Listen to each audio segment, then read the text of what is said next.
Welcome back to Points of Interest. I'm your host, Demetrius Minor, with my dear friend, Joey Traina. In this segment, we are going to be discussing the Occupy Wall Street movement. And to start us off on this segment, Joey. Okay. It's kind of interesting to say part two of one episode here. It's something new we got to get used to. We're here. so used to that 15-minute format. You know? Hopefully there are still people watching. They might have said after 15 minutes, that's it, I'm through.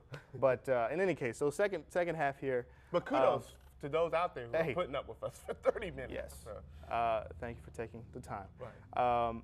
So this Occupy movement, it's been, it started quite some time ago, a couple months ago actually, when Adbusters, the online news aggregator, the forum, was encouraging people to go out and protest. Adbusters or Newsbusters? I'm sorry, Newsbusters. I'm sorry, you're right. Okay.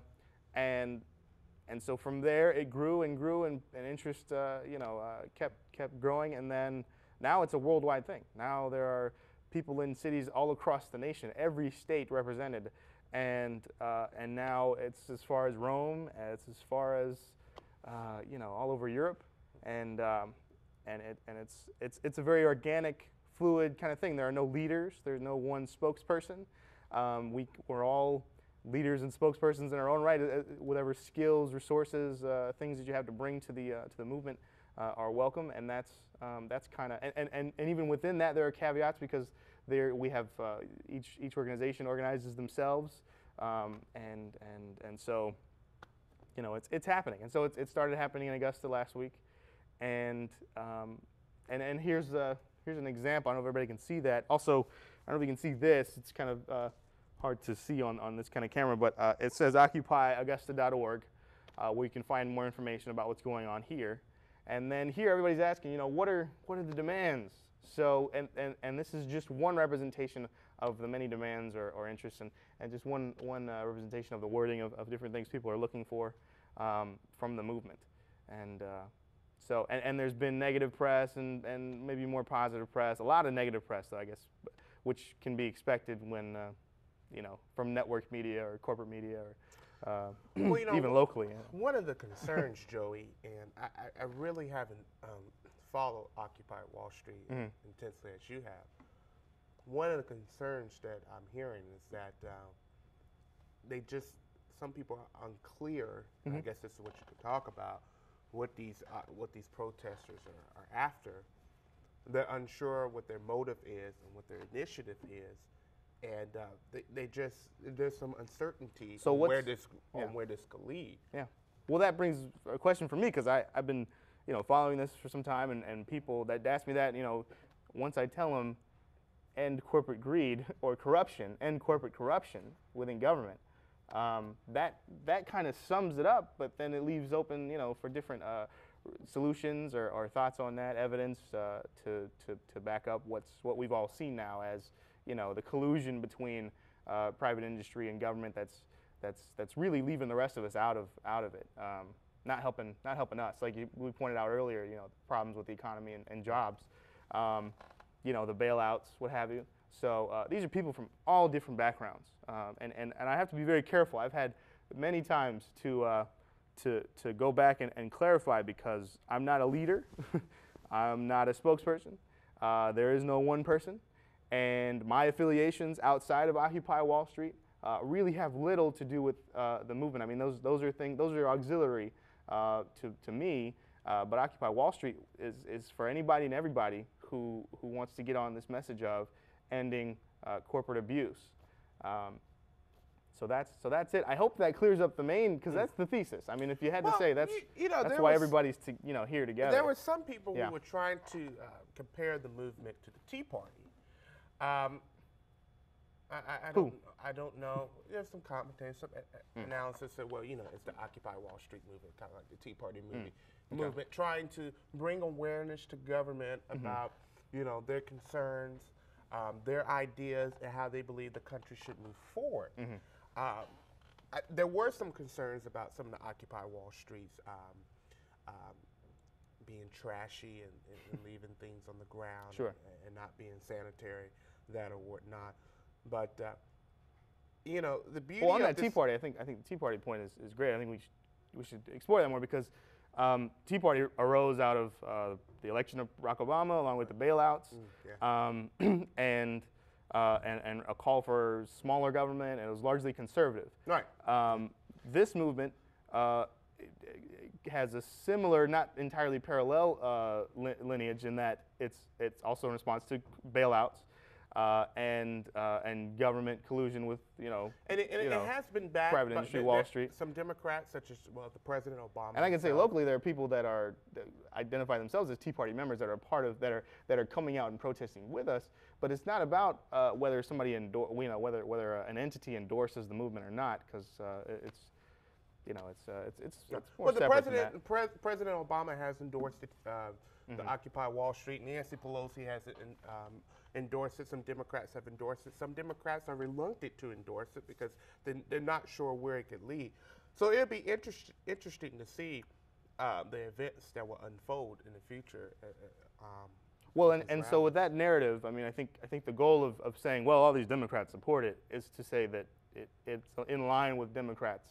But it's really disingenuous to say because there are people. Well, I didn't say that. I just have to qualify what you said just for the viewers in saying that there is much more to this than a political party. There are actually a lot of people that are part of this movement that choose not to vote, but are paying attention and want to speak out, want to have a voice. Well, and so they're using this as that mechanism. You said choose not to vote. If you're going to pay attention, then I think you need to vote. My notion is that you can't complain if you don't vote. Sure. If you don't vote, and this is regardless if you're liberal, well, you can't conservative, complain, Democrat, or Republican, sit back and shut up. If you're not going to take part in the because we are the change. Me and you are the change that this world needs to see. So when we go to the ballot box, we are voicing our concerns. Sure. If I sit home and I complain on either side of the aisle, and I don't go out and cast a vote or make my voice known, then I don't have a right to say anything. I have the right to sit back and shut my mouth because I didn't do anything to initiate the change. Well, I would agree with you to a degree, and I've explained to other members of Occupy Augusta that that's kind of where I stand, is that I want to see the change happen within. I would love to see the movement, the Occupy movement, co-opt the parties. Not the other way around. I don't think any political party can take over this as maybe some people have perceived the Republican Party took over the Tea Party movement. But they were always kind of in bed from the beginning, so it's not like that was a... Well, the Tea Party has an effect on the Republican Party. Yes. Now, it's to be seen if, because like I said, a lot of Democrats have endorsed this movement. Well, it's and to it is be seen if the Occupy Wall Street will have an effect on, I guess, Democratic elections. Sure. I'm not going to say yes or no because we do not know. Well, no, and I would hope the same. I can't say that it will, but I would hope that those who are elected understand the people aren't happy and understand that whether they're voting for you or not, things should change. And I think that's what we're seeing in these endorsements from people, from John Lewis in Atlanta or from And it's healthy to an extent because, we have that freedom, we have that right to say, hey, we're not satisfied with the direction. I believe a recent poll said that 80% of Americans believe that the country is headed in the wrong direction. So if that said, they have the right to, I believe, in a peaceful and respectful way, let the government and our elected officials know, say, hey, we're tired of what's going on. We're tired of the status quo. And we want real good change to be implemented. So, if that's the case, then I think that's a good cause. Great. Well, that's you're a part of the more conservative-leaning, Tea Party movement, and that's refreshing because I think what we've heard a lot in the media is Tea Party leaders, organizers, what have you, saying we're against what they're doing, or we don't understand it, or especially local editorials where they're calling the Occupy Wall Streeters socialist or I don't know, Nazis, and this is, that's unfortunate, that's harmful. They have every right to say that as well, but they really aren't educating themselves. They have been endorsed by the American Socialist Party. They have been endorsed by the American Nazi Party, if that means anything. Now, I'm not going because like you said, it doesn't matter who endorses it. I'm not going on here on points of interest saying, hey, these people are Nazis or fascists, but they are being endorsed by these groups. Usually, when you are endorsed by someone, that means that the person or the group that's endorsing you thinks or are of the belief that you align more with their beliefs, you know, with their interests. So when you have groups like them endorsing them, I think we can put that to rest and just to say that Occupy Wall Street is not accepting endorsements. It's not advertising those endorsements. It doesn't have a list of you know, people who support, you know, other than individuals who decide to come out and be at the protests. So that's, you know, that's where that is, and that it's happening all over the world, and that people are really getting to see how involved the 1%. You might have heard that there's the 99%. The 1% is one of the things on signs now, because it is all this wealth. We talked about wealth earlier. All this wealth is stuck at the top. It's stuck at that 1%. And historically, you know, that's nothing new. There have always been really, really wealthy people. You know, whether we go back to the you know, the slave masters of the South, you know, early capitalists in this country, you know, kings, nobility, pharaohs, what have you. There's always been the 1% that dictates and has the money and, you know, has the capital, whatnot. But what the matter is that 99% of us are suffering for these bailouts that we now have been stuck with the bill for, and that's why. And I understand your point. I will also encourage the people who are occupying Wall Streets and occupying various cities in the United States, not just take their frustration out on Wall Street per se, but to also be frustrated with the federal government, because the federal government has has a lot of blame and a lot of impact and a lot of effect, because it's the federal government that has been bailing out AIG, been bailing out Wall Street and these companies, so they need to hear the frustration of the American people. Absolutely, I think it's that it's really them together. Corporations, do your thing. Government, do your thing. But when you get together and the lines get blurred, that's where we get into these big problems. And that's what everybody's really detecting. So, but you hit on a very strong point. Actually, the Federal Reserve is coming under fire, because the Federal Reserve is our national print-making, you know, money-making machine.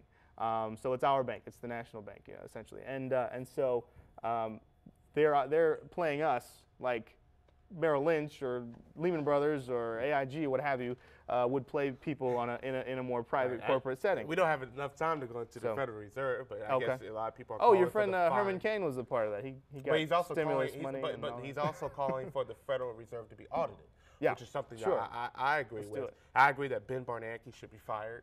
I believe that not just him, Geithner should be fired. Well, they should be audited. They should be explained to the people what was done, how it was done, where the money is, and how we can balance it now. So, So, in any case.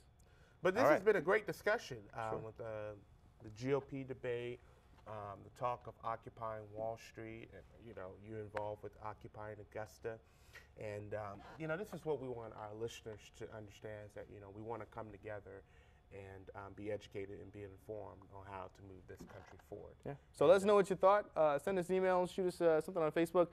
Tell other people about the show, because things are happening, and until there's another show like ours, we'll be the only ones out there, I guess, talking it up in Augusta here. And until next week, see you later.